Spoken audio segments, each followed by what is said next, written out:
গাছের থেকে আম পারবো, আম পাড়লে আচার বানাবো।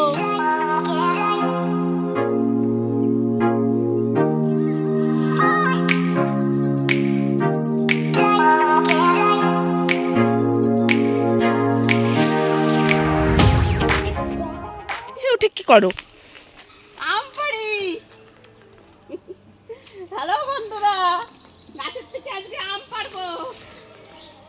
এই নাও বোতল। খেয়ে নেই। গাছের থেকে আম পারবো, আম পাড়লে আচার বানাবো। আম পেরেছে তো তুমি গাছের তো নামো। এই যে লগা দিয়ে আম পারবো। বন্ধুরা, আমার আমের আচার ভিডিও বলে দেবে না জ্যোতি। আমের আচারের ভিডিও আগের বছর দেওয়া হয়ে আগের গেছে। বছর দিয়ে আছে, কি হয়েছে? তারই সয়েট, ভিলপুট, কিচেন, ওরা সব প্রতিবারই আমের আচারের ভিডিও দেয়। আর ওকে ভিডিও যদি বন্ধুরা দেখতে পারে, আমার ভিডিও দেখবে। কি বন্ধুরা, দেখবে না? মা গাছে উঠে রয়েছে। দেখো আমাদের খাল আম পড়িছে ওই যে। আমি যাচ্ছি, তুমি নামো কিন্তু। ওঠছো নি, নামবা কামবালে, নামো তাড়াতাড়ি নামো। বাবা নামবো কিভাবে?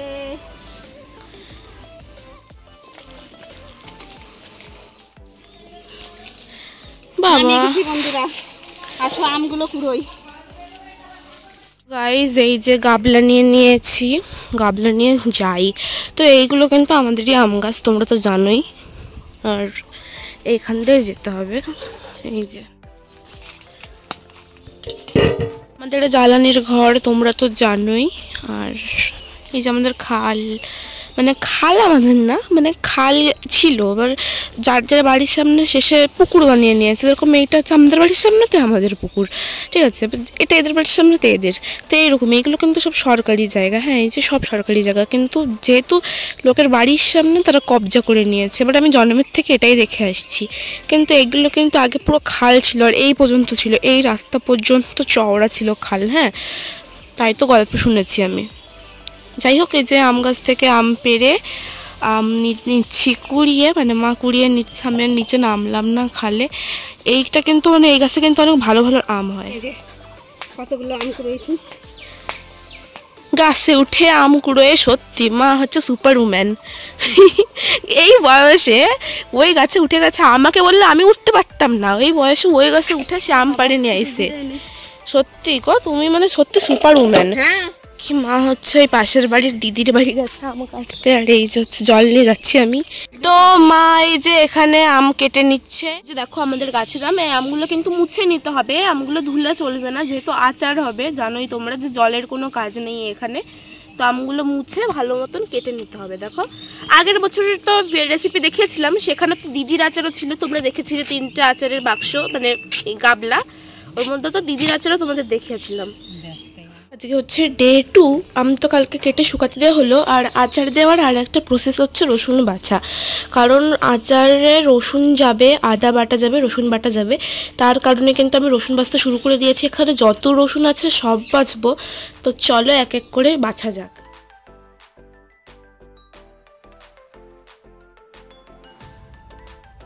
গাইস টানা মানে একটানা 3টে রসুন বাছলাম, তোমরা তো দেখলেই টাইম ল্যাপসে। তো পরপরই সব কটা বাছবো, তো এই কটা এখন আপাতত বাছলাম। এবার পরপর সবগুলো বেছে নিই, চলো তারপরে একবারে দেখাচ্ছি। তো এখন মা এখানে আদা কাটতে বসে পড়েছে। এই দেখো আদাটা মা ছুলে নিচ্ছে। আর দেখো এই যে কেটে রেখেছে। তো আদা তো লাগে আচারে। এই আচারটা কিন্তু একদমই অন্য পদ্ধতির আচার, তোমরা ট্রাই করে দেখতে পারো বাড়িতে, আমি শুধু এটাই বলবো। তো দেখো এই যে আম গাছের নিচে পাখা চালিয়ে আমরা বসে আছি, কারণ আজকে বিশাল গরম, কালকে আবার ঘূর্ণিঝড় আসছে রোমেল। কি কিছু বলবা? কুচবি গরমে আমার অবস্থা টাইট হয়ে গেছে। জমের গরম মানে বিশাল গরম, ঠিক আছে, বিশাল গরম। তাহলে গাইস আদাটাতে ছুলে নিক, তারপরে একবারে যখন বেটে বুটে আচার মাখাবে তখন আসবো। চলো এই যে এখন কিন্তু মা আদা বেটে নিচ্ছে আচারের জন্যে। আদাটা বাটা হলে রসুনটাও বাটবে। তো আদাটা আগে বেটে নিক, দেন রসুন বাটুক, তারপরে একবারে যখন মিক্স করবে তখন দেখাবো। খুবই গরম পড়েছে আজ। তো দেখো এই যে শিলেমা আদা রসুনটা বেটে নিয়েছে, এটা রসুন বাটা, ওটা আদা বাটা। তার সঙ্গে দেখো এই যে হচ্ছে আম রোদে দেওয়া ছিল সেই আম, তার সঙ্গে এই যে লঙ্কার গুঁড়ো, হলুদ, এই যে হলুদ আর লবণ, আর তেল দেবে, তেল এখানে নেই তবে তেল। সরষেটা রোদে দেওয়া ছিল, দেখো সাদা সরষে, তো এইটা এখন গুঁড়ো করা হবে এই যে মিক্সিতে।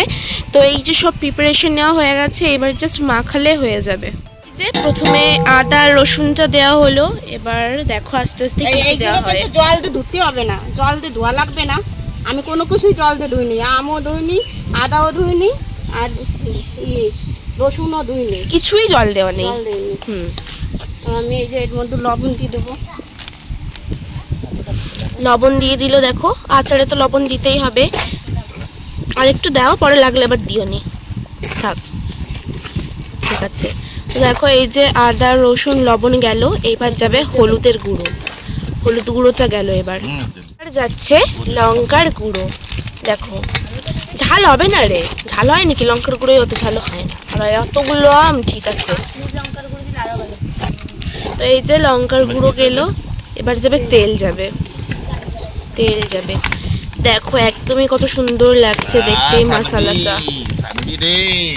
এ সানু খাবি নাকি বাবা? খাবি খাবি? দেখো হ্যাঁ বলে দিছে কিন্তু, মানে ও খাবে। বলো আচার, আচার। মশলাটা দেখো কত টেস্টি লাগছে, ইয়ামি, মানে এখনই আমার জিভ দিয়ে লাল চপকানো শুরু করে দিয়েছে। এইবার এই আমটা মশলার মধ্যে যাবে। তো এই যে মা এখন গুঁড়ো করতে যাবে সরষে, মা গুঁড়ো করে নিয়ে আসুক। দেখো মশলাটা ভালো মতো মিশিয়ে নেওয়া হয়েছে, এইবার সর্ষের গুঁড়োটা মা দিয়ে দিচ্ছে। দেখো সাদা সর্ষের গুঁড়ো, একদম বাড়িতে বানালো মা গুঁড়োটা, তোমরা তো দেখতেই পেলে। তো এই যে গুঁড়ো মা দিয়ে দিল। তেল তো লাগবে, তেল তো লাগবে। তেল এমন বানা পড়েন না, এখন তো জানতে তাহলে এনে দেরো, আমি আনি আগে তেল আর একটা লঙ্কার প্যাকেট অন্য লঙ্কার গুঁড়ো। বন্যা 2001 সালে বন্যার গল্প, দেখতে দেখতে 2000 সালে দেখতে দেখতে জল হয়ে গেলো। সেই আমার গরু দিল মা, সেই গলা খুলে দিয়ে তারপরে পিছনে পিছনে মা সেই গরুর পিছনে পিছনে যাই, সেই মিয়া পাড়া উপরে হয়, সেই উপরে উঠে গিয়ে তারপরে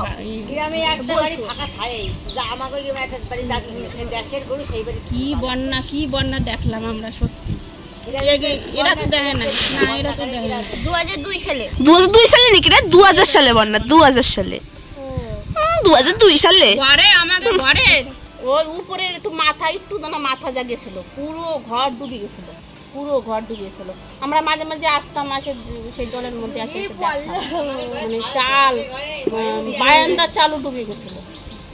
বাবা কি ভয়াবহ দৃশ্য, আমরা তো কল্পনা করতে পারতেছি না। এখন যদি বন্যায় তাহলে কি করবেন নি, কল্পনার বাইরে। আমার কোলে আসো ভাই, বাবা কিন্তু কিরকম খালি খাচ্ছিস, কিরকম আম? টক বলো, টক। এই যে আবার তেল এনে আবার তেল দেওয়া হলো, যেহেতু এটা আম তেল হচ্ছে, তেলের আচার, তাই তেল তো মাস্ট মাস্ট মাস্ট। হ্যাঁ কারণ দেখো এই তেল 1 কেজি তেল দিল, তো এখন বছর পরে তো এই তেল অল্প অল্প নিয়ে মুড়ি মাখা খাওয়া হবে। তো মা এই যে আর একটু লঙ্কার গুঁড়ো মিশিয়ে দিল, দেখো যাতে বাবাকে গন্ধ বের হয়ে গেছে। এবার বললো আগে থেকে আমার মনে নাই ওনারে মেথি আনার কথা, তো এর মধ্যে অল্প একটু মেথির গুঁড়ি দেবো, মেথি ভাজে মেথির গুঁড়ি দেবো, সেটা পরে দিয়ে দেবানি বন্ধুরা। তো এখন এই যে আমটা দিয়ে দাও, আমটা দিয়ে দাও। ওটা যদি ভিডিও দেখাই, আগের দিন সানবার ভিডিও দেখিয়েছিলাম, সে আমাদের ইউটিউব বলছে কি যে বাচ্চাদের এরকম ভিডিও দেওয়া যাবে না। তাহলে ভাবো কি অবস্থা, ইউটিউব এরকম করছে এখন। তো দেখো এই যে আমটা দিয়ে দেওয়া হলো, এবার আমটা দিয়ে ভালো মতো মিশিয়ে নিতে হবে গাইস। তো দেখো গাইস আমটা ভালো করে একদমই মশলার সঙ্গে মাখিয়ে নিতে হবে। আর তোমরা দেখতেই পারছো যে কত সুন্দর করে মাখিয়ে নিচ্ছে এখানে আমটা মশলার সঙ্গে। আর এইরকম আচার করে তোমরাও ট্রাই করে দেখো। ও ভাই সাহাব, মানে মাংসর থেকেও ভালো দেখতে লাগছে। উফ, মানে বলো এইরকম আচার দিলে কার না লোভ লেগে বসে থাকে, দেখতে তো লাগছে না। আহা, তেল ছাড়বে তো আচার, তেল ছাড়বে। তো দেখো মা নাড়াচ্ছে এই যে, আর দেখতে তো লাগছে না। উফ, এক্সেলেন্ট এক্সেলেন্ট। আর এই আচার 1 বছরের বেশি পর্যন্ত ভালো থাকবে, কারণ এতে 1 ফোঁটাও জলের চিহ্ন নেই। তোমরা একবার ট্রাই করে কিন্তু দেখতেই পারো। বন্ধুরা এই আম আমি 8-9 দিন রোদ্দুরি দেবো, তো রোদ্দুরি থাকতে থাকতেই মজে যাবে আমটা। মজে গেলে পরে তারপরে আমি বয়ামে ভরে রাখবো। আর বলেই দিছি তো অল্প একটু মেথি যাবে এর মধ্যে, আর কিছু না। রোদ্দুরেই মজে যাবে আমটা, রোদ্দুরেই মজে যাবে। ধামা ধরেই রোদ্দুরে দেবো, তখন রোদ্দুরেই মজে গেলে তারপরে বয়াম ভরে রাখবো। 15 দিন রোদ হবে। 15 দিন রোদ হওয়ার পর আমটা সুস্বাদু এবং খাওয়ার উপযুক্ত হবে। তখন হবে জ্যোতির্ময়ের আমের আচার, বিখ্যাত গারাপোতার জ্যোতির্ময়ের আমের আচার। এটা তো অ্যাডভার্টাইজ হয়ে গেল। আচার খেতে গেলে বিনা পয়সায়, অ্যাডভার্টাইজ কেন, এটা তো আমরা পয়সায় বিক্রি নয়। কেউ যদি খাওয়ার ইচ্ছা থেকে আসলে পরে 1 পিস ফ্রি। 1 piece free. এই আমের আচার সারা বছর থাকবে ঘরে। আর আমের আচার দিয়ে ভাত খাও, মুড়ি মাখা খাও, যা টেস্ট হবে না সত্যি, এটা অন্য রকমের আচার। মানুষ তো মেথি দিয়ে দেয়, হ্যাঁ সত্যি এখনই লোভ লেগে গেছে, গন্ধেই লোভ লেগে হবে, গেছে। একটু আচার হবে আর মুড়ি। আজকে ভিডিওটা এই পর্যন্ত। আর আমাদের ভিডিওটা যদি ভালো লেগে থাকে আপনারা লাইক, কমেন্ট, শেয়ার এবং সাবস্ক্রাইব অবশ্যই করবেন। বেশি বেশি করে সাবস্ক্রাইব করবেন।